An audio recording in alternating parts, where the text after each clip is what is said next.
यसको भवनबारे नै छ, साथै यो हाम्रो जीवनबारे छ।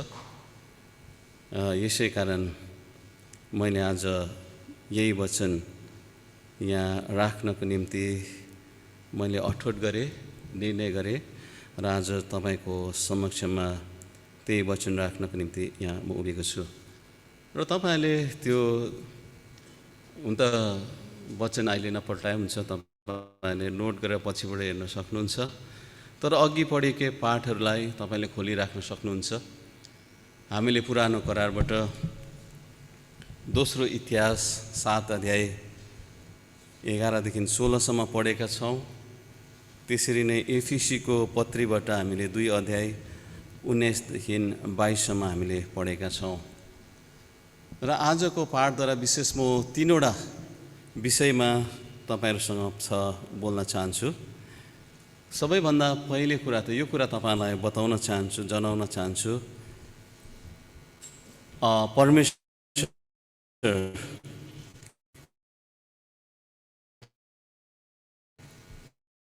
मानिसले हातले बनाएको वा यो कुरामा म तपाईँलाई केही प्रकाश डाल्न चाहन्छु। यद्यपि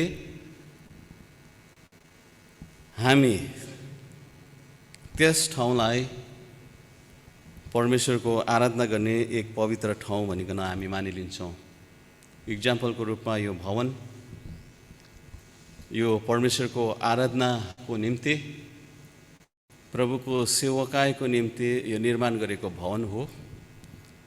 अनि पिता, पुत्र, पवित्र आत्माको नाममा परमेश्वरको पवित्र कामहरू यहाँ सम्पन्न गर्नको निम्ति अनि प्रभु भक्त विश्वासी प्रियहरू यहाँ भेला भएर परमेश्वरको सेवा आराधना गर्नको निम्ति बनिएको यो पवित्र जग्गा हो। हामीले यसको स्याङ्क्टिटी हामीलाई थाहा छ, त्यसको कायम राख्नुपर्छ। हामी जान्दछौँ एउटा पवित्र, एउटा परमेश्वरको कामको निम्ति अलग गरिएको, एउटा विशेष कामको निम्ति अलग गरिएको ठाउँ हो भनिकन हामी मानिलिन्छौँ। तरै पनि आजको पाठबाट हामी हेऱ्यौँ भनेदेखि यो कुरा बुझ्न सक्छौँ कि परमेश्वरले मानिसको हातले बनाएको भवनमा चाहिँ वास्तवमा म उहाँ बस्न चाहनुहुन्न। अनि आजको पाठको निम्ति मैले जुन पुरानो करारको वचन लिएको छु, विशेष गरी दोस्रो इतिहास त्यसको 7 अध्यायको 14देखि 16सम्म, अनि यो वचन एकदमै फेमस वचन हो अनि यो परिचित वचन हो। अनि यो अहिलेको समयमा त एकदमै फेमस हो।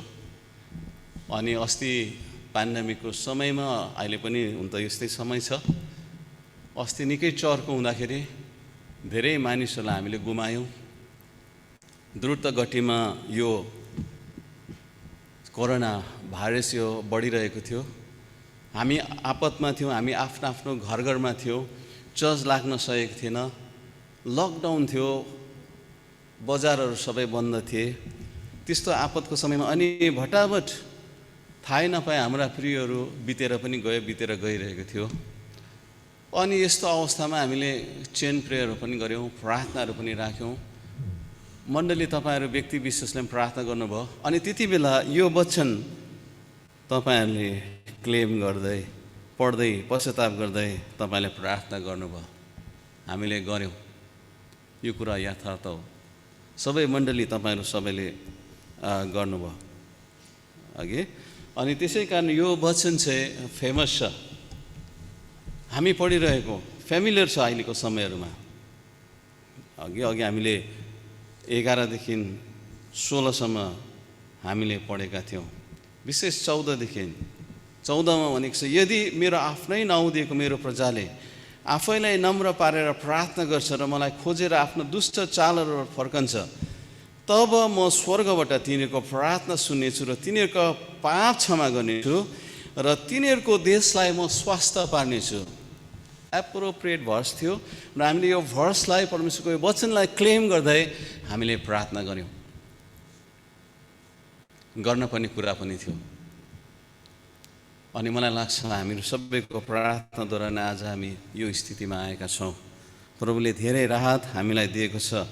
अझै पनि हाम्रो प्रार्थना कन्टिन्यू राखौँ कि कम्प्लिट रूपमा कि यो सबै मुसिबत हटेर गएको होस्।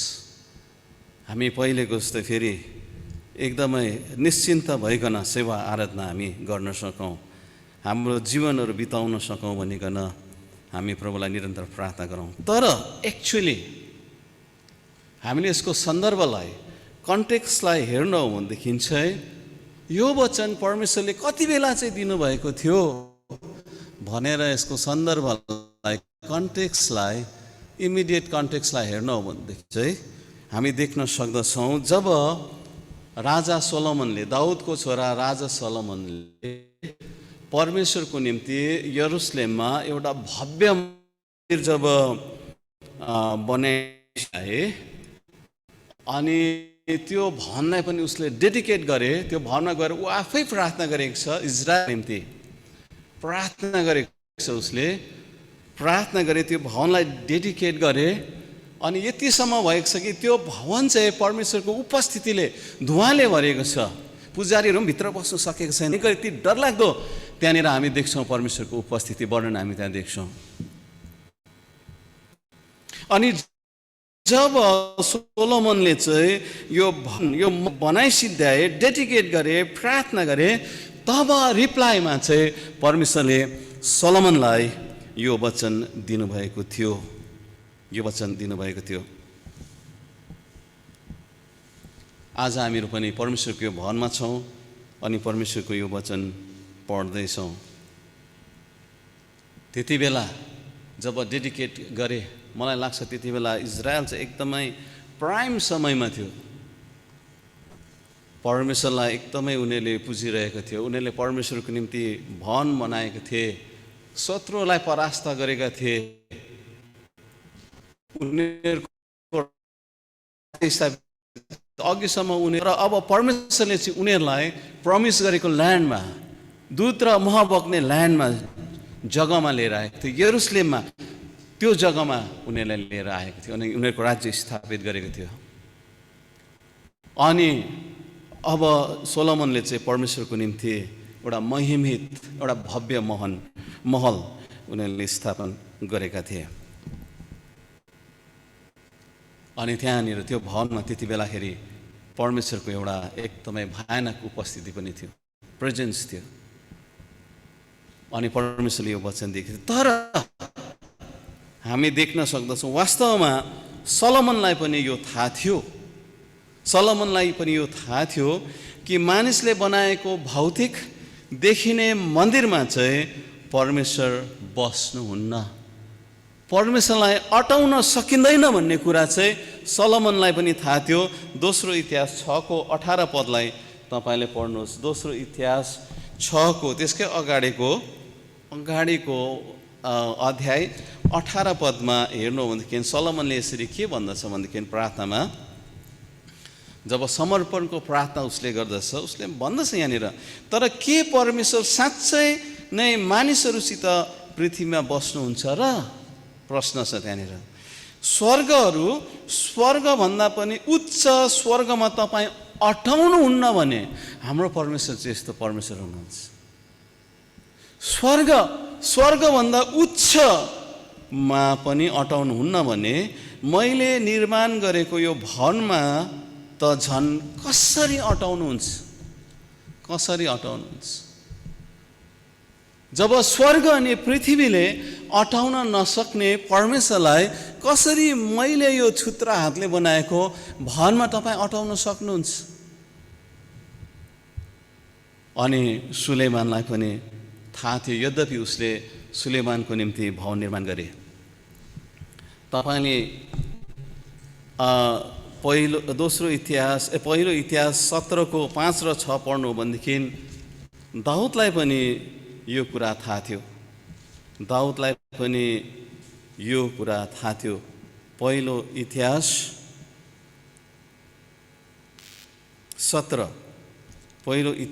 17 को म तपाईँहरूको निम्ति पढिदिँदैछु। यहाँ यसरी लेखेको छ, तपाईँले नखोले पनि हुन्छ, नोट गरेर पछिबाट पढ्न सक्नुहुन्छ। 5 र 6मा यसरी लेखेको छ, इजरायललाई मिश्र देशबाट ल्याएको दिनदेखि यसो आजको दिनसम्म म कहिल्यै घरमा बसेको छैन। म एउटा पालदेखि अर्को पालसम्म सर्दै बस्दै आएँ। जहाँ जहाँ म इजरायलसँग यात्रा गरेँ, के मैले मेरो निम्ति देवदारूको घर किन नबनाएको भनी तिनीहरूका अगुवासँग सोधेर परमेश्वरले दाउदलाई भन्दछ। जब दाउदको हृदयमा चाहिँ एउटा कोही बेला हामी त्यसै इमोसनली पनि कोही बेला आत्मिकी भन्छौँ, तर यो कुरा सत्य पनि थियो। दाउदलाई किनभने उसले प्रभुलाई प्रेम गर्थ्यो, हामी प्रभुलाई प्रेम गर्नेहरू कोही बेला यसरी हामी भावुक बन्छौँ प्रभुको निम्ति। अनि दाउद पनि भावुक बनेका थिए। उसले यरुशलेममा आफ्नो महल बनाएका थिए, देवदारूको महल, सुन्दर महल। त्यो बनाउँदा उनी चाहिँ अब उसलाई थाहा, उसको हृदयमा गयो असल कुरा हो, असल कुरा हो। दाउदले मनमा अब के सोचे, म चाहिँ यस्तो सुन्दर महलमा देवदारूको भवनमा बसिरहेको छु, तर मेरो परमेश्वर चाहिँ कहाँ बसिरहेको छ? पालमा। उत्तम कुरा हो, उत्तम कुरा हो। तर हामी यस्तो परमेश्वर अटाउनै सक्दैनौँ नि त। फेरि त्यो आत्मिक रूपमा हेर्दा भनेदेखि त एकदमै उत्तम कुरा हो, हगि। अनि फेरि दाउदलाई परमेश्वरले भन्दछ, यहाँनिर 5 र 6 मा कति आनन्द गराउनु। दाउदले बुझे यो कुरालाई, मलाई लाग्छ यो कुरालाई उसले बुझे त्यति बेला। लु, इजरायललाई मिश्र देशबाट ल्याएको दिनदेखि अहिलेसम्म म के अरे कुनै घरमा बसेकै छैन, कहिल्यै पनि घरमा बसेको छैन। के मैले तँलाई प्रश्न गरेर कि मेरो निम्ति देवदारूको घर, म बस्नको निम्ति देवदारूको घर किन बनाएनस् भनेर मैले प्रश्न गरेर? यदि मानिसले बनाउन सक्ने भएदेखि, दाउदले बनाउन सक्ने भए त परमेश्वर आफै भन्ने थियो होला नि त। सुलेमानलाई उसको ज्ञानले त थाहा भयो उसलाई, परमेश्वर चाहिँ यस्तो महान, स्वर्गमा पनि अटाउन नसक्ने परमेश्वरलाई हामीले कसरी चाहिँ महल बनाएर राख्ने, लिमिट गर्ने परमेश्वरलाई। आत्मिक कुरा त एकदमै माथि छ, तर यो आत्मिक कुराले चाहिँ फेरि परमेश्वरलाई चाहिँ के गराउँदैछ? लिमिट गराउँदैछ एउटा घरमा। त्यसै कारणले परमेश्वरले भन्दैछ, के मैले त्यसलाई प्रश्न गरेर मेरो निम्ति घर किन बनाइनस् भनेर मैले प्रश्न गरेर? म त अहिलेसम्म कहिले पनि घरमा बसेको छुइनँ, म घरमा बस्ने परमेश्वर पनि होइन। बरु आज हामी विश्वासीहरूको निम्ति, हामी मण्डलीको निम्ति जो परमेश्वरको भवनमा सेवा आराधना गर्न आउँछौँ, वी आर इम्पोर्टेन्ट। बरु परमेश्वरले त यहाँ एकदमै असल कुरा के गर्नुभएको छ भनेदेखि, तर जहाँ जहाँ म इजरायलसँग यात्रा गरेँ, हगि, म त्यहाँ आएँ।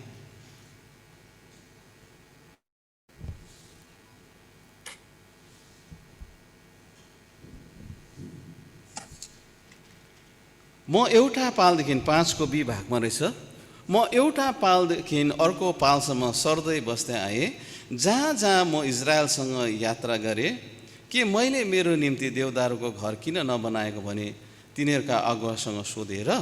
यहाँ अर्को ठाउँमा पनि अर्को वचन पनि हुनसक्छ यहाँनिर, जहाँ जहाँ गए तेरो साथमा भए र तेरो बाटोबाट तेरो शत्रुहरूलाई मैले हटाएँ भन्ने कुरा पनि मैले त्यो पद यहाँ पाउन सकेको छुइनँ। मैले त्यो पद पनि यहाँनिर पढेको थिएँ, 17 को 5-6 मै हुनुपर्ने, 6 मा रहेछ। जहाँ जहाँ म इजरायलसँग, तर त्यो पनि होइन, त्यो वर्ष कहाँनिर हराएछ, तर यो यहाँनिर लेखेको छ त्यो वर्ष भने तपाईँलाई यहाँ दिनलाई मैले गुमाइपठाएँ त्यो वर्ष। तर यहाँनिर परमेश्वरले दाउदलाई के भनेको छ भनेदेखि, तँ जहाँ जहाँ गइस् म गएँ, इजरायल जहाँ जहाँ गए म पनि पालमा तिनीहरूको पालसँगै सँगसँगै सर्दै गएँ। अनि तँ जहाँ जहाँ गइस् बरु मैले तेरो शत्रुहरूलाई के गरेँ? नष्ट गरेँ। यसले के बताउँछ भनेदेखि चाहिँ परमेश्वर चाहिँ वास्तवमा उहाँको लोगहरूसँग बस्न चाहनुहुन्छ, उहाँको लोगहरूको सङ्गति उहाँले चाहनुहुन्छ। अनि हामीहरू कहाँ जहाँ जहाँ जान्छौँ, जुन जुन क्षेत्रहरू हामी विजय गर्दै जान्छौँ, परमेश्वर हाम्रो साथमा उहाँ हुनुहुन्छ अनि उहाँ हाम्रो साथमा बस्न चाहनुहुन्छ। अनि यो चाहिँ परमेश्वरको के सुरुदेखिको उद्देश्य होइन र? जब परमेश्वरले मानिसलाई सृष्टि गर्नुभयो, आदमलाई सृष्टि गर्नुभयो, आफ्नै स्वरूपमा उहाँले सृष्टि गर्नुभयो।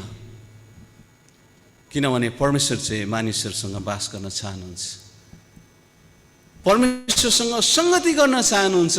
आदम र हावालाई सृष्टि गरेको खास मुख्य उद्देश्य नै यो थियो कि परमेश्वरले मानिसहरूसँग फेलोसिप चाहनुहुन्छ, बास गर्न चाहनुहुन्छ।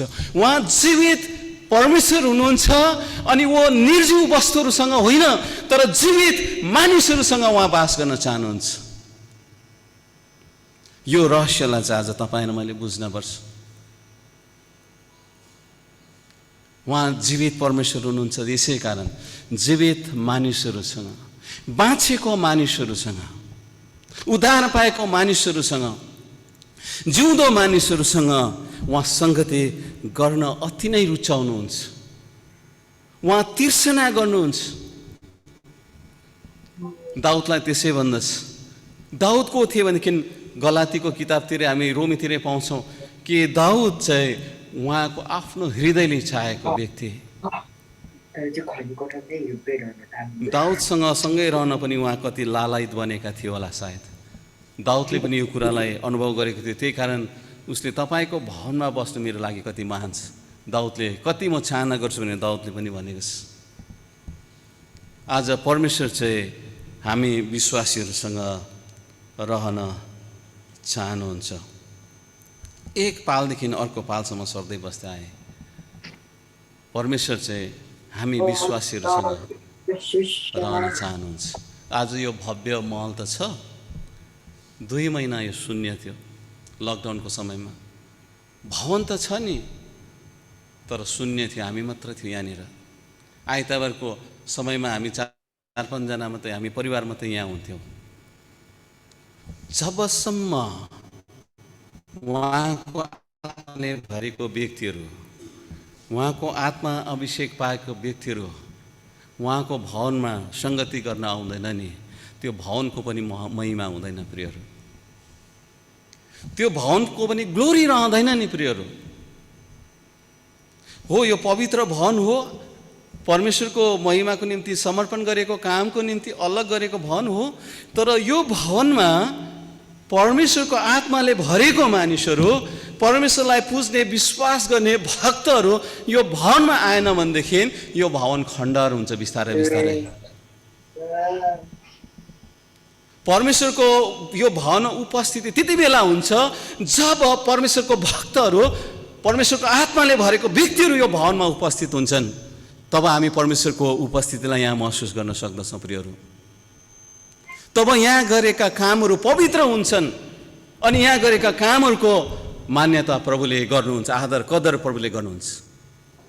यो विशेषतालाई चाहिँ तपाईँ र मैले आज बुझ्न पर्छ। अनि सृष्टिदेखि नै मैले भनिहालेँ, उहाँको उद्देश्य चाहिँ आज मानिसहरूसँग बस्न हो, मानिसहरूसँग सङ्गति गर्नको निम्ति हो। हामी परमेश्वरलाई बिल्डिङको यो 4 दिवारी भित्र मात्र अटाउन सक्दैनौँ। हामी हाम्रो जीवित परमेश्वरलाई, महान परमेश्वरलाई यो भवनको 4 दिवारी भित्र मात्र हामी अटाउन सक्दैनौँ। यद्यपि यो पवित्र जग्गा हो, यो परमेश्वरको आराधनाको निम्ति समर्पण डेडिकेट गरेको यो भवन हो। त्यसै कारण आज संसारमा युरोपतिर हेर्नुहोस्, संसारमा कति यस्तो ठाउँहरू छ जुन भवनहरू महिमा उडेर गएको छ। किन? परमेश्वरको उपस्थिति छैन, परमेश्वरको भक्तजनहरू छैन, अनि क्लबहरूमा, होटलहरूमा कन्भर्ट भइरहेको छ।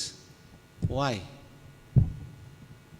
तपाईँ र मैले यो कुरालाई बुझ्नुपर्छ। तपाईँहरू घरमा बस्न रुचाउनु चाहनुहुन्छ, मलाई लाग्छ खासमा चाहिँ अब चाहिँ यो चाहिँ ओल्ड एजको लागि हो। म त बन्द गर्नु चाहन्थेँ खासमा यो जुम सर्भिसलाई अब चाहिँ।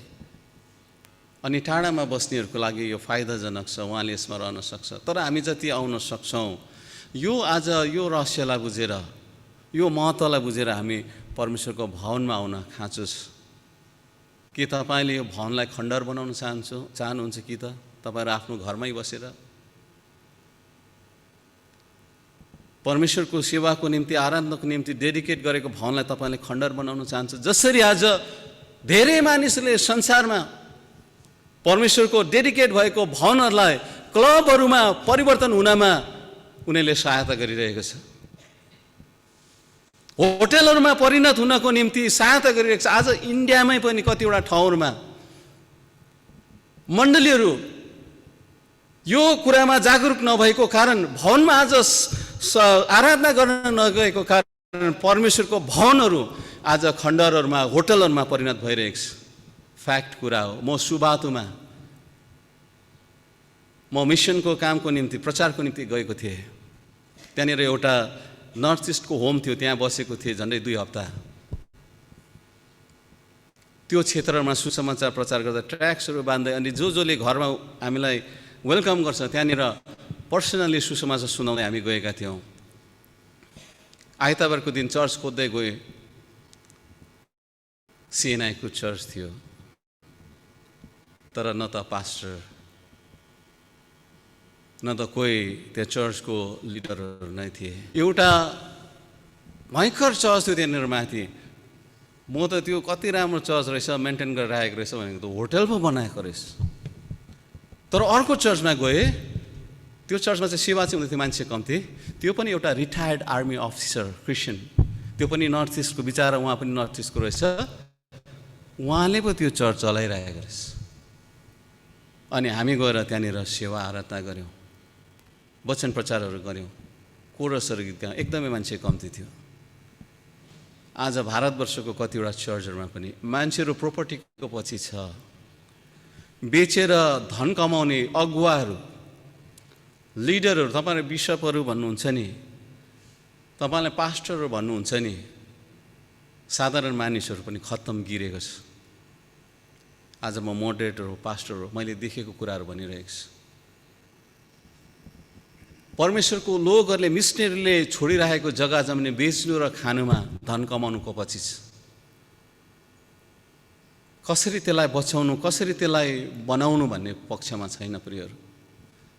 अनि खण्डहर बनाइरहेको छ।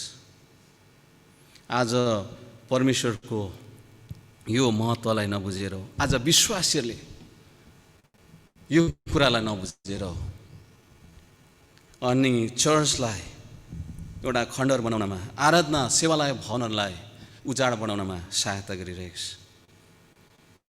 आज मण्डली तपाईँहरू के भन्नुहुन्छ? पास्टर मनिले भन्नुहुन्थ्यो, अघि पनि मैले भने, आज विश्वासीहरूलाई घरमा रहने अधिकार छैन। जब चर्च छ भनेदेखि चर्चमा आउनुपर्छ, चर्चप्रति माया हुनुपर्छ।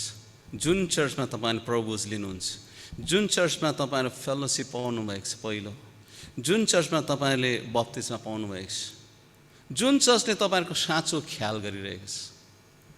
कति बेला फेरि मण्डलीहरू यस्ता हुन्छन्, चारैतिर जताततैको मण्डलीहरूमा जान्छ, लास्टमा समस्या परिआउँदा अधोगति हुन्छ। अनि त्यति बेला आउँछ, पास्टर बाउ म त यो चर्चको थिएँ नि, फल्ना चर्चको थिएँ नि मेम्बर, जबकि अनुहार देखेको छैन। अनि हामीलाई अप्ठ्यारो पर्छ, कमिटीमा पास गर्नुपर्छ। हामीले त याद गर्नुपर्छ।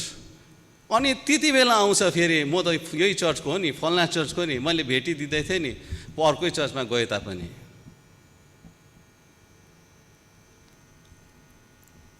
नजानुहोस् भनेको होइन, जानुहोस्, तर कुन चर्चको मेम्बर हुनुहुन्छ त्यो चर्चको आदर गर्न पनि सिक्नुपर्छ तपाईँहरूले। अनि जब परिस्थिति अप्ठ्यारो हुन्छ, जटिल हुन्छ, त्यति बेला लथालिङ्गै हुन्छ। कसैले लिनु मान्दैन, कसैले गर्नुमा धेरैको मैले यहाँ सुल्झाएको छु। धेरै यस्तो मानिसहरू यहाँ आएको छ, जबकि हुँदा चाहिँ प्रशस्त हुँदा र उनीहरूलाई केही शोक चिन्ता फिक्री नभएको बेला चाहिँ मण्डली बिर्स्यो, गयो। म फल्नामा गरिरहेको छु नि सेवा सङ्गति, म फल्ना ठाउँमा गइरहेको छु नि फेलोसिपमा। अनि जब समस्या आउँछ, परिस्थिति आउँछ, पास्टर बाउ यो काम गरिदिनुहोस्, गरेन भने अन्त फल्ना पास्टर बाउ अन्त बखान गरी हिँड्यो। फ्याक्ट कुरामा भन्दैछु, फल्ना पास्टर फल्ना अनि फल्ना यस्तो भन्दै हिँड्यो, बदनाम गर्दै हिँड्यो। फ्याक्ट कुरामा भन्दैछु। तर यो कुरालाई पनि आज हामी सबैले बुझेको हुनुहुन्छ र हामी यो कुरालाई जो बुझौँ, यो पवित्र भवन हो, परमेश्वरको भवन हो, परमेश्वरको अलग गरेको कामको निम्ति। तर जबसम्म परमेश्वरको आत्माले भरेको आराधकहरू यो भवनमा आउँदैन, यो भवनको केही महत्त्व हुँदैन। परमेश्वरलाई हामी 4 दिवारीभित्र मात्र अटाउन सक्दैनौँ। आज हामी मिसन सन्डे हो, 4 दिवारी भित्र बत्तै बस्ने विश्वासीहरू हुनु भएन। हामीले आउटरिच गर्नु पर्यो, हामीले सुसमाचार सुनाउनु पर्यो, मिसनमा हामीले ध्यान दिन पर्यो।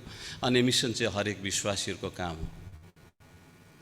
अनि म त सोच्दैछु एक दिनको जो सेमिनार चाहिँ तीनटा विषय म सोच्दैछु। एउटा चाहिँ हामीले सुसमाचार कसरी सुनाउने, यो विषयमा अब हामीले शिक्षा दिनै पर्छ हाम्रो कक्षेसनको मण्डलीहरूलाई। दोस्रो परमेश्वरको सम्बन्ध, अनि यो विषयमा म सोचिरहेको छु एक दिनको भाम सेमिनार गर्ने र तपाईँलाई प्रार्थना गरिदिनुहोस्। 9 तारिक मात्र यो फाइनलाइज हुन्छ, त्यसै कारण म अहिले केही यहाँनिर सूचनाहरू दिइनँ। तर तपाईँले यो विषयमा पनि तपाईँले प्रार्थना गरिदिनुहोस्। दोस्रो कुरा म जान्दैछु, परमेश्वरले मन्दिरको कुरा यहाँ गर्नुभएको छ, परमेश्वरले अर्को मन्दिरको पनि कुरा गर्नुभएको छ, आत्मिकी मन्दिरको पनि कुरा गर्नुहोस्। पुरानो नियममा यो कुरा गर्नुभएको छ। हगि पहिलो इतिहास 17:11देखि 14सम्म पढ्यो भनेदेखि म पहिलो इतिहासलाई पनि लिँदैछु।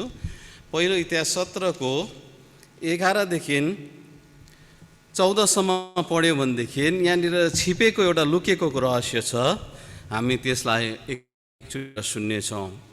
जब तेरो जीवन खत्तम हुनेछ र त तेरा पितरहरूसित मिल्न जानेछस्, तब तेरै घरानाको एकजनालाई तेरो पछि राज्य गर्न म नियुक्त गर्नेछु र म त्यसको राज्य स्थिर गर्नेछु।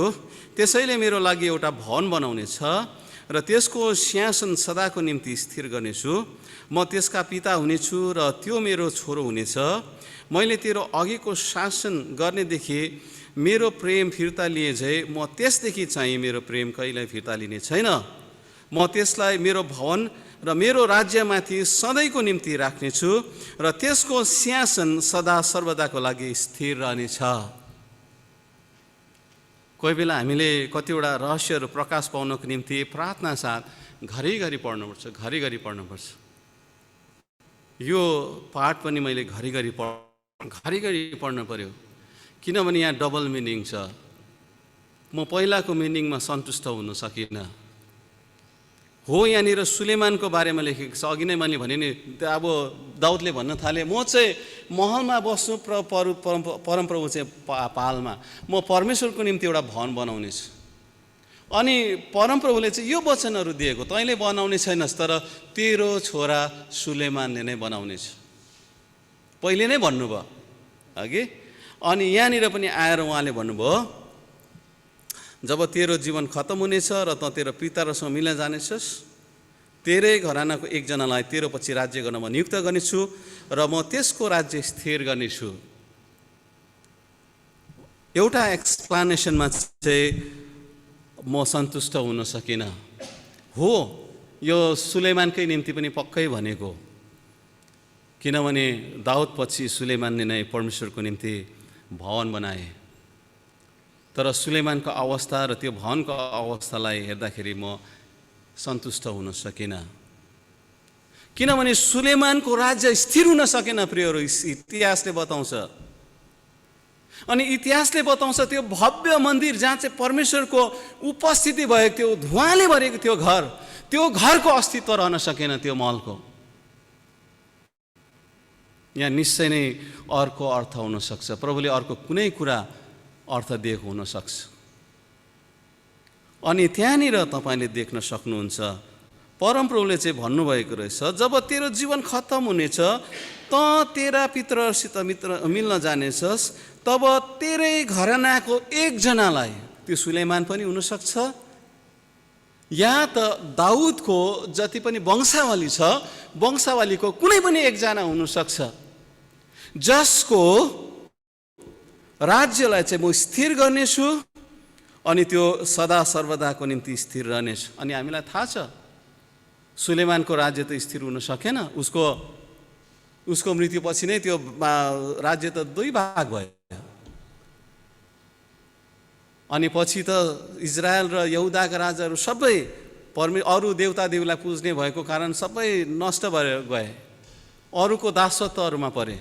त्यो भवन जो महिमाको भवन थियो, त्यो भवन पनि नबुकदनेजर आइकन बेबिलोनबाट आइकन सबै नष्ट गरे, धुलो पिठो बनाइदिए।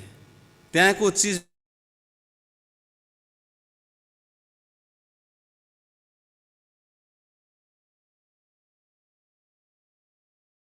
त्यो पनि सबै नबुकदनेजरले लिएर गएको थियो। अनि त्यो पनि याद छ, एउटा राजाले त्यो भवनको भाँडाकुँडाको अनादर गर्दाखेरि मर्न पर्यो। त्यो पनि हामीलाई थाहा छ, म भनी बस्दिनँ। अनि इजरायल त्यहाँको यरुसलेमको बासिन्दाहरूलाई पनि उसले त बन्दी बनाएर कहाँ लिएर गए? बेबिलोनमा लिएर गए। तर यहाँनिर दोस्रो मिनिङ छ, किनभने परमेश्वरले भन्दैछ त्यही कारण उसको कुनै पनि छोरा सन्तान या त वंशावलीको कुनै पनि एकजना हुनसक्छ जो चाहिँ के भनेको छ, त्यसको म पिता हुनेछु अनि त्यो मेरो छोरो हुनेछ। अनि परमेश्वरले नै पहिलेबाट नै यहाँनिर भनिरहेछ त्यो चाहिँ मेरो आफ्नै छोरो हुनेछ अनि म चाहिँ त्यसको पिता हुनेछु। अनि प्रभु येशू ख्रीष्टको बारेमा पनि उहाँले भनिराख्नु भएको छ यहाँनिर। अनि त्यसको राज्यलाई चाहिँ म स्थिर गर्नेछु अनि त्यसको सन्तानबाट चाहिँ अब म कहिले पनि मेरो प्रेम फिर्ता गर्ने छैन। अब जो यीशु ख्रीष्टमा छ, हामी परमेश्वरको सन्तान छौँ, हामीबाट चाहिँ परमेश्वरले कहिले पनि आफ्नो प्रेम अघि इजरायलको राजाहरूबाट फिर्ता लिएको जस्तो कहिले पनि अब उहाँले फिर्ता गर्नुहुने छैन। 13 पदमा म त्यसका पिता हुनेछु र त्यो मेरो छोरो हुनेछ। मैले तेरो अघिको शासन गर्नेहरूदेखि मेरो प्रेम फिर्ता लिए झैँ म त्यसदेखि चाहिँ मेरो प्रेम कहिल्यै फिर्ता गर्ने छैन, त्यसदेखि पनि अनि त्यसको सन्तानदेखि पनि। उहाँले येशू ख्रीष्टको बारेमा यहाँ भनिरहनु भएको छ। अनि त्यसलाई मेरो भवन र मेरो राज्यमाथि सधैँको निम्ति राख्नेछु र त्यसको सिंहासन सदा सर्वदाको निम्ति रहनेछ। त्यसको सिंहासन सदा सर्वदाको निम्ति स्थिर रहनेछ। प्रभु येशू ख्रीष्ट त्यो मेरो छोरा हुनेछ, त्यसको म पिता हुनेछु अनि त्यो मेरो छोरा हुनेछ। अनि त्यसले चाहिँ मेरो निम्ति सदा सर्वदाको निम्ति एउटा भवन सिंहासन बनाउनेछ, स्थापित गर्नेछ। अनि त्योदेखि चाहिँ अघिको राजाहरू जस्तो, सुलेमान राजा जस्तो, त्यसको पछाडि आउने राजाहरू जस्तो परमेश्वरले तिनीहरूबाट आफ्नो प्रेम हटाउनु भयो, आफ्नो अनुग्रह हटाउनु भयो। अनि अरू राजाहरू आइकन उनीहरूमाथि शासन गरे, उनीहरूलाई काटे मारे बन्दी बनाएर लिएर गए। तिनीहरू जस्तो अब मेरो प्रेम चाहिँ कहिले पनि ऊदेखि चाहिँ म हटाउने छैन। अनि त्यसको राज्यलाई चाहिँ म के गर्नेछु? स्थिर गर्नेछु, सदाको निम्ति म त्यसलाई राख्नेछु। म त्यसको पिता हुनेछु अनि त्यो मेरो छोरो हुनेछ, मेरो आफ्नै छोरा येशू ख्रीष्ट।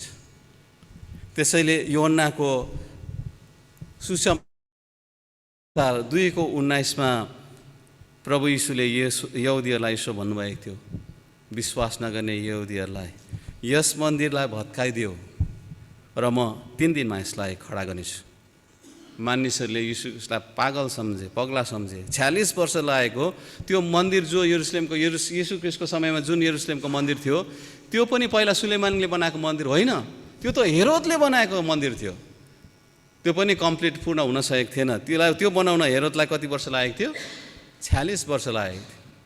हेरोदको समयमा फेरि निर्माण गरेको मन्दिर पो थियो। त्यो सुलेमानले बनाएको त्यो ग्लोरीले, परमेश्वरको महिमाले भरेको भवन होइन त्यो त सबै धुलो पिठो बनाएको थियो राजा नबुकदनेजरले। अनि 46 वर्ष लागेको मन्दिरलाई 3 दिनमा बनाउँछु भन्दैछ। यो त पागल, यहुदी धर्मगुरुले उनीहरूलाई पागल नै सम्झे। तर 21 पदमा हेऱ्यो भनेदेखि, योना 2 अध्यायको 21 पदमा हेऱ्यो भनेदेखि स्पष्ट लेखेको छ, तर यो मन्दिर प्रभु येशूको शरीर थियो। प्रभु येशू ख्रिस्टले आफ्नो मृत्युद्वारा, आफ्नो बलिदानद्वारा अनि आफ्नो पुनरुत्थानद्वारा स्थापित गर्नुभएको मन्दिरको बारेमा उहाँले भनिरहनु भएको थियो। अनि यहाँ इतिहासमा पनि जो हामी पढ्दैछौँ, म त्यसको सिंहासनलाई स्थिर गर्नेछु, त्यसको शासनलाई स्थिर गर्नेछु भन्ने कुरामा जो प्रभु परमेश्वरले पहिलेबाटै भन्नुभयो, यही कुराको बारेमा उहाँले भनिरहनु भएको थियो। अब म त्यसलाई स्थिर गर्नेछु सदाको निम्ति। अनि यो मन्दिर चाहिँ, यो भवन चाहिँ अब येशू ख्रिस्टले आफ्नो बलिदानद्वारा अनि आफ्नो पुनरुत्थानद्वारा अब स्थिर गर्नुभएको छ सदा सर्वदाको निम्ति। यो मन्दिर चाहिँ अब अनन्तको निम्ति छ। यो सिंहासन चाहिँ अब अनन्तको निम्ति छ। अनि परमेश्वरले कहिले पनि अब आफ्नो प्रेम यो सिंहासनमा आउनेहरूलाई चाहिँ कहिले पनि मोड्नु हुने छैन, कहिले पनि आफ्नो प्रेम मोड्नु हुने छैन। जुन शरीरमा चाहिँ, जुन मन्दिरमा चाहिँ अब हामी सहभागी छौँ, सहभागी बन्छौँ, अहिले प्रभु भोज हामी मान्नेछौँ। प्रभुले स्थापित गर्नुभएको मन्दिरमा हामी सहभागी बन्नेछौँ, उहाँको शरीरमा हामी सहभागी बन्नेछौँ। त्यसको ठुलो गहिरो प्रभु भोज त्यसै प्रभुले भन्नुभयो पालन गरौँ होइन, गहिरो मिनिङ छ। आज हामी यो मन्दिरमा सहभागी बन्छौँ। प्रियहरू, प्रभु यीशुले आफ्नो मृत्यु अनि पुनरुत्थानद्वारा यो आत्मिकी मन्दिरको स्थापना गर्नुभयो। आत्मिकी मन्दिर, परमेश्वरले आत्मिकी मन्दिरको बारेमा पनि यहाँ भन्नुभएको छ। अनि सदा सर्वदाको निम्ति आफ्नो सिंहासन प्रभु यीशु ख्रिस्टले स्थापना गर्नुभयो,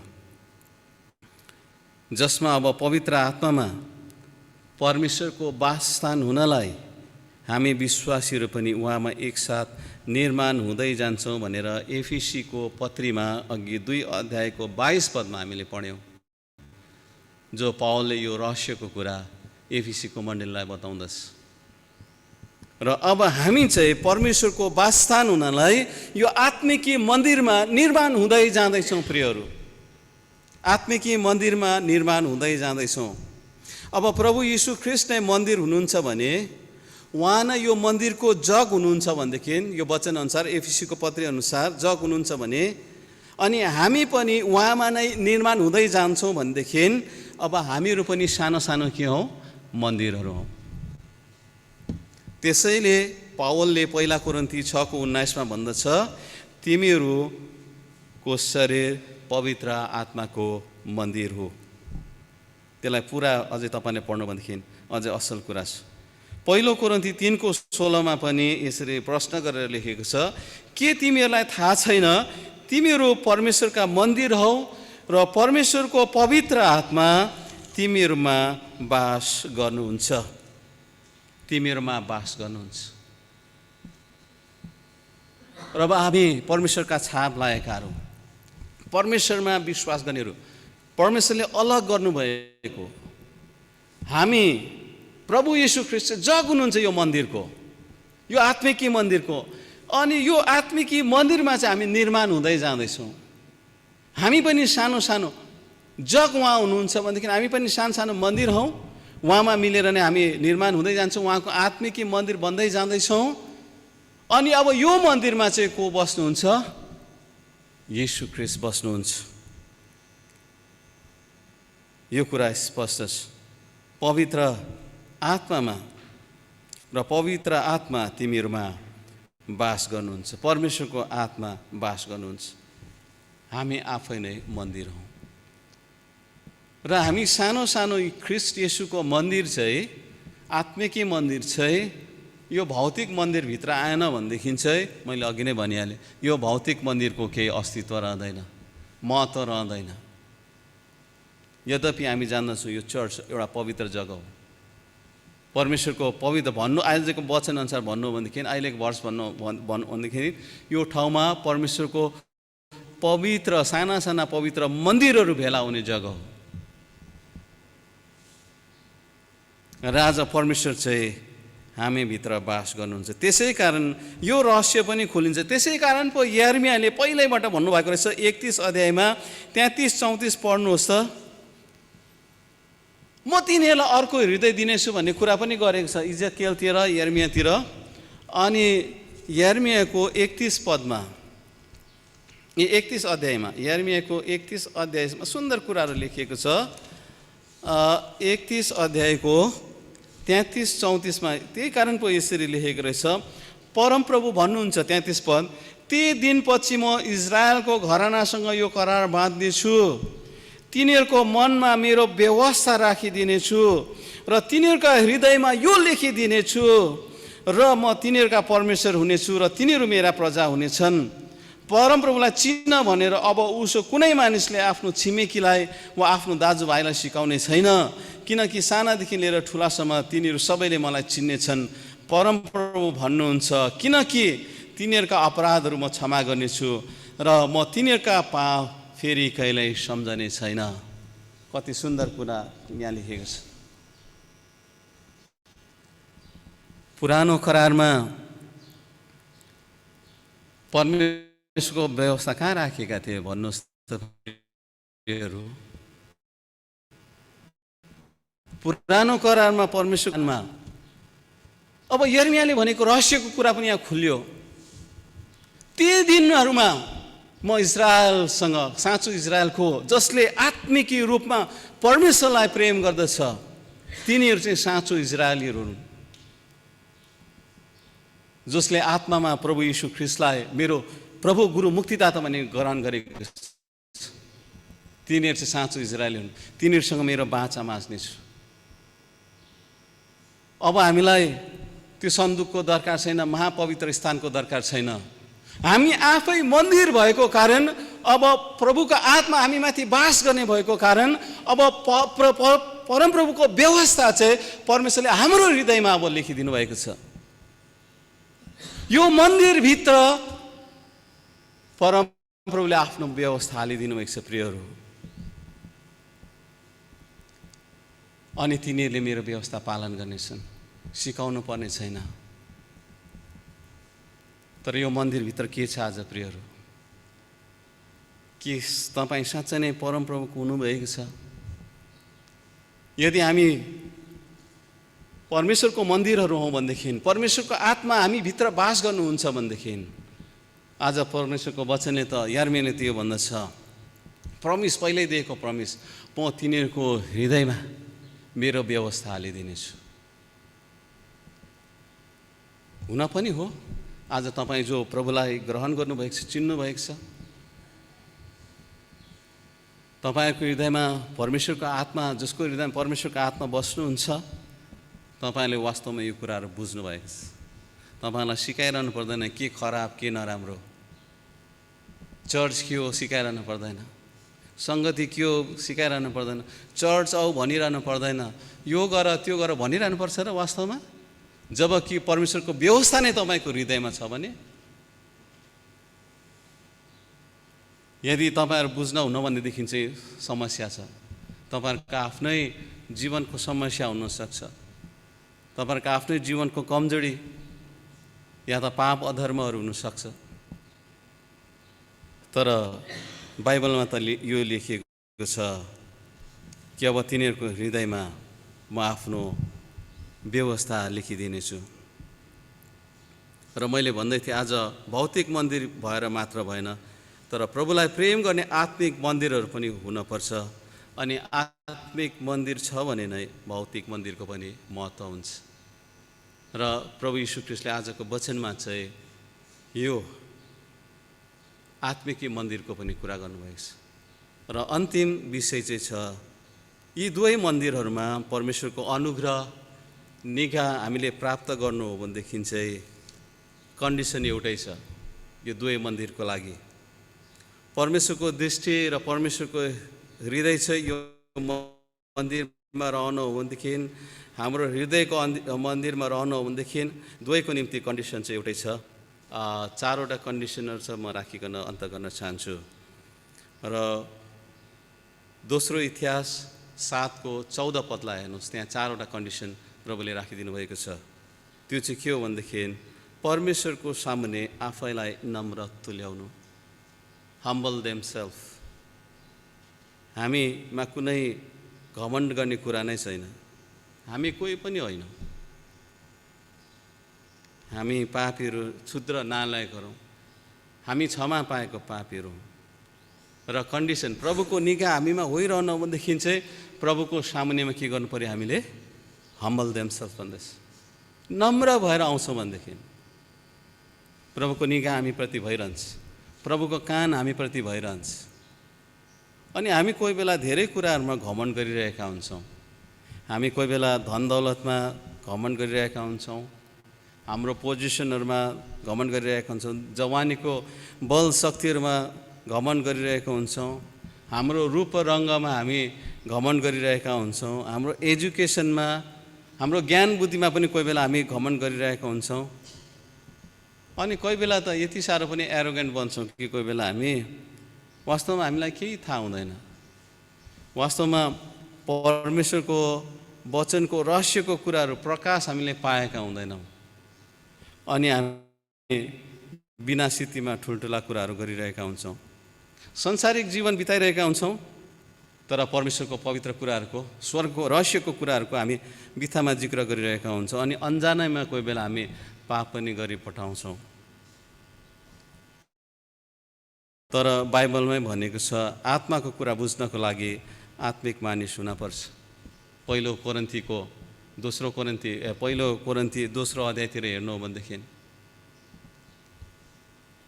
परमेश्वरको आत्माको कुराहरू चाहिँ कसले मात्र बुझ्न सक्छ? परमेश्वरको आत्माले मात्र।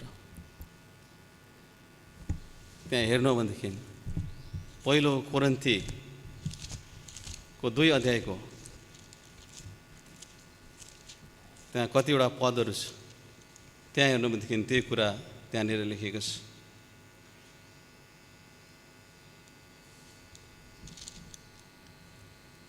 चौध पदमा यसरी लेखेको छ, पहिलो कोरिन्थी 2 अध्यायको 14मा, जो मानिस आत्मिक छैन त्यसले परमेश्वरको आत्माको कुराहरू ग्रहण गर्दैन, किनकि ती कुराहरू त्यसको निम्ति मूर्खता हुन्छ। बुझ्नै त सक्दैन संसारिक माइन्डले, जति नै ज्ञानी होस् न संसारिक माइन्ड।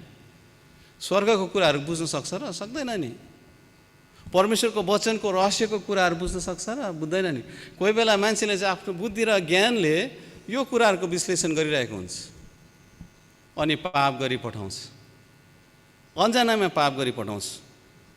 तर ती बुझ्न सक्दैन, स्पष्ट छ ती कुरा त्यसका निम्ति मूर्खता हुन्छन् र त्यसले ती बुझ्न सक्दैनन्, किनकि ती कुराहरू आत्मिक रीतिले मात्र चिन्न सकिन्छ।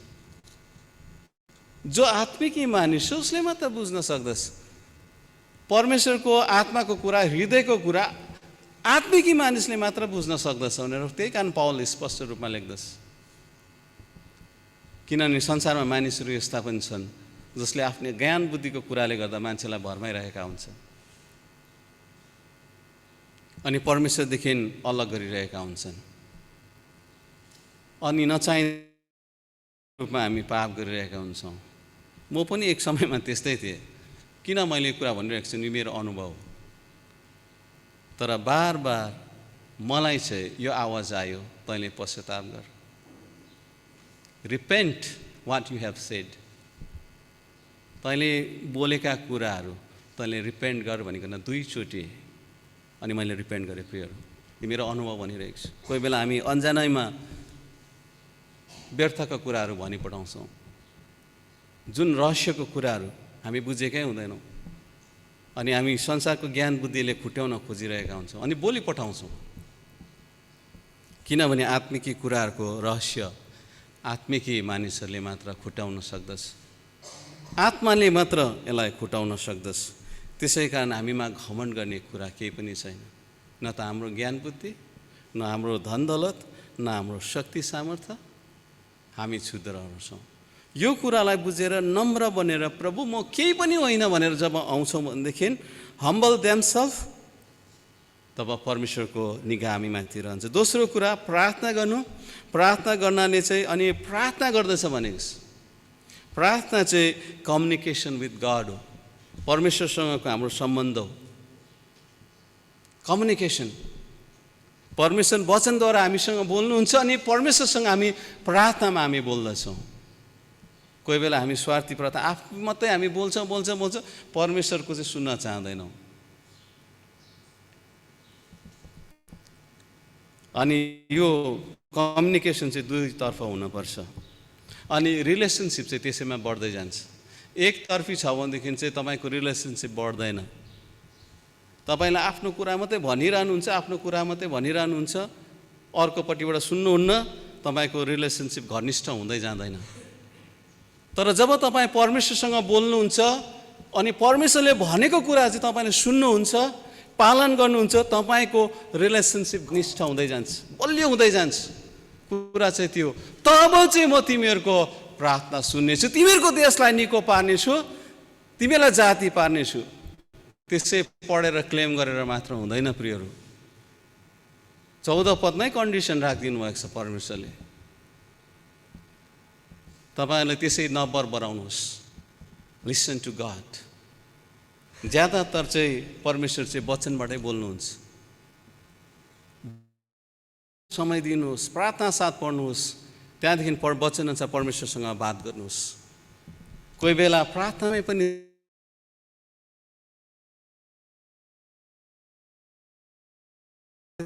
तपाईँहरूसँग बोल्नुहुन्छ, दिनुहुन्छ त नसोचिन्छ। जब तपाईँले वचन खोल्नुहुन्छ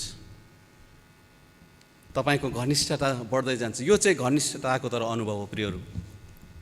तपाईँहरू जति घनिष्ठ हुँदै जानुहुन्छ उति तपाईँलाई परमेश्वरले दिँदै जानुहुन्छ, उति अगाडि बढाउँदै लानुहुन्छ। तर यो कुरा चाहिँ नबिर्सनुहोस् है, फेरि तपाईँहरू जति बढ्दै जानुहुन्छ तपाईँ मानिस मात्र हो। तपाईँ यो संसारमा एउटा क्षुद्र क्षमा पाएको पापी मात्र हो। यो पोजिसनलाई चाहिँ, यो फर्स्टको हम्बल देमसेल्फ भन्ने कुरालाई चाहिँ कहिले पनि नछोड्नुहोस्। यसलाई चाहिँ पक्रेरै राख्नुहोस्। कोही बेला दर्शनहरूको, प्रकाशहरूको घमण्डमा मान्छेले यो कुरालाई छोडेर जान्छ अनि फेरि ब्याक टु सेम थिङ, फेरि त्यस्तै भएर जान्छ पहिलेकै जीवन। यो कुरालाई चाहिँ एकदमै तपाईँले याद गर्नुहोस्। तेस्रो छ परमेश्वरको मुहार खोज्नु, सिक हिज फेस। यो चाहिँ प्राथमिकता हो प्रियहरू, प्रायोरिटी। तपाईँलाई आफ्नो जीवनमा कसलाई प्रायोरिटी दिनुहुँदैछ? तपाईँले सुत्दा कसलाई प्रायोरिटी दिनुहुँदैछ? तपाईँले उठ्दा कसलाई प्रायोरिटी दिनुहुँदैछ? काम गर्दा कसलाई प्रायोरिटी दिनुहुँदैछ? परिवारमा कसलाई प्रायोरिटी दिनुहुँदैछ? मण्डलीमा कसलाई प्रायोरिटी दिनुहुँदैछ? सेवकाई त गर्नुहुँदैछ, तर प्रायोरिटी कसलाई दिनुहुँदैछ? इत्यादि थुप्रो प्रायोरिटिजहरू छ। कसलाई दिनुहुँदैछ? म त देख्छु कोही बेला मेरै पास्टरकै घरमा पनि मेरो नानीहरूलाई देख्छु। सानो नानी पनि अब त्यो मोबाइलमा छ। अब क्लासेसहरू पनि क्लास सकेपछि मोबाइलमै हुन्छ। खोज्दियो भने रिसाउँछ। किन रिसाएको? प्रायोरिटी मोबाइललाई दिँदैछ नि त। ठुलाहरूको जीवनमा पनि अब मोबाइल प्रायोरिटी छ भनेदेखि त झमेलै हुने हो। तपाईँ लोग्ने स्वास्नी हुनुहुन्छ, तपाईँ बुझ्नुहुन्छ तपाईँहरूको समस्या। त्यहीसँग बिहा गरेर बस्नुहोस् भन्ने वचनहरू त आएको छैन होला है। तपाईँको बुढा हस्बेन्ड भने पनि जे भने पनि तपाईँको मोबाइल भन्ने त्यस्तो त आएको छैन होला अघि। नहोस् पनि, त्यस्तो नहोस्। तर प्रायोरिटी भन्ने कुरा छ। कसलाई प्रायोरिटी दिँदैछौँ? र परमेश्वरको मुहार खोज्नु भन्नाले चाहिँ प्रायोरिटीलाई देखाउँदैछ। अनि अन्तिम कुरा, आफ्ना दुष्ट चालहरूबाट फर्कन्छ। यो इम्पोर्टेन्ट कुरा हो। Turn away from evil ways भनेको छ। साँचो पश्चाताप गर्नु, मुखले मात्र होइन। साँचो पश्चाताप भनेको चाहिँ खालि फिल सरी मात्र होइन, but to change the way of your life, your thinking and everything. पश्चाताप चाहिँ तपाईँको जीवनै परिवर्तन गर्नु हो, तपाईँको विचारै परिवर्तन हुनु हो। खालि फिल सरी, मैले भुल गरेँ, सरी प्रभु, त्यो मुखले मात्र भन्नु होइन। पश्चाताप चाहिँ वास्तवमा तपाईँको जीवन बदल्नु हो, तपाईँको जीवनै चेन्ज हुनु हो। अन्तमा कन्क्लुजनमा म यही प्रश्न राख्न चाहन्छु, आज तपाईँहरूको आत्मिक मन्दिर चाहिँ कस्तो छ? प्रकाश 3:20 अनुसार यीशुले भन्नुभयो, हेर म ढोकामा उभिएर ढकढकाउँछु, कसैले मेरो स्वर सुनेर ढोका खोलिदियो भने म त्यस कहाँ भित्र पस्नेछु र त्यससँग भोजन खानेछु र त्यसले मसँग खानेछ। यो फेमस भर्स हो। हामी सुसमाचारको निम्ति प्राय हामी यसलाई चलाउने गर्छौँ। तर अस्तिको फर्स्ट सन्डे मात्र हाम्रो एल्डर बाबुले यही भर्सबाट बोलिरहनु भएको थियो, यही खण्डबाट। यो चाहिँ एउटा विश्वासी मण्डलीलाई आएको वचन हो, हामीले बुझ्नुपर्छ। यस्तो मण्डली जसले चाहिँ आफ्नो आत्मिक हृदयको ढोकाहरू चाहिँ बन्द गरिदिएको छ, यस्तो मण्डली जो चाहिँ आफ्नो घमण्डमा फुलेको छ, यस्तो मण्डलीको निम्ति आएको यो वचन हो।